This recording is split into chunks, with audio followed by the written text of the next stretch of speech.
So continuing on our series of D&D and VPP, we're going to talk about managed app configuration. Now, managed app configuration is something that you send and bundle with the install application command. So you go into Apple Business or Apple School Manager, you buy your license, the license appears in your MDM, you're ready to send that app to the device.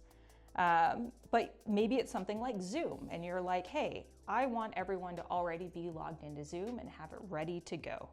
The way this works is there's something called a managed app config, and that is something that you configure.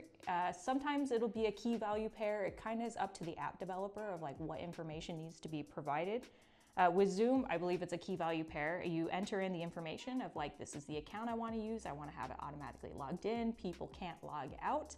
And that information is sent with the app as an instruction during the install.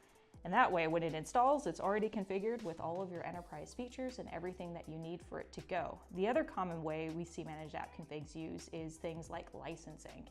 Maybe it's something that already comes with a pre-configured license. That is a way to make sure the app goes and it is licensed ahead of time for all of your end users to use.